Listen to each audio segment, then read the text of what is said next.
প্রবাসী কল্যাণ উপদেষ্টা আসিফ নজরুল বলেছেন, বহু বছর পর দেশে একটি অবাধ ও নিরপেক্ষ নির্বাচন হতে যাচ্ছে। তাই যারা নির্বাচিত হয়ে আসবেন তাদের উপরে বর্তাবে সংস্কার কার্যক্রম এগিয়ে নেবার ঐতিহাসিক দায়িত্ব। একই সঙ্গে বিরোধী দলীয় সংসদ সদস্যদেরও এই কাজে গঠনমূলক সহযোগিতার আহ্বান জানিয়েছেন তিনি।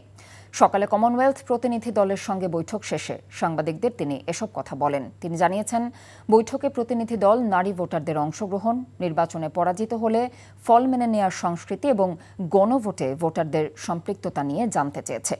এসব প্রশ্নের জবাবে আসিফ নজরুল বলেন, তরুণ প্রজন্ম এখন প্রশ্ন করতে ভয় পায় না। তারা সংসদে গেলে জবাবদিহিতা ও স্বচ্ছতা আরও বাড়বে। তিনি আশা প্রকাশ করেন, নারীরা নির্বিঘ্নে ভোট কেন্দ্রে গিয়ে ভোটাধিকার প্রয়োগ করতে পারবেন। সংখ্যা কমতে পারে এরকম কিছু ঘটে নাই। আমি বরং বোনেদের বলেছি, আমি মনে করি এবার নারী ভোটারদের অংশগ্রহণ আগের চেয়ে আরও বেশি বাড়বে। ওভারঅল আমি তাদের সাথে একমত হয়েছি, বাংলাদেশে পলিটিক্যাল স্পেসে, পাবলিক লাইফে নারীদের আরও বেশি অংশগ্রহণের প্রয়োজনীয়তা রয়েছে।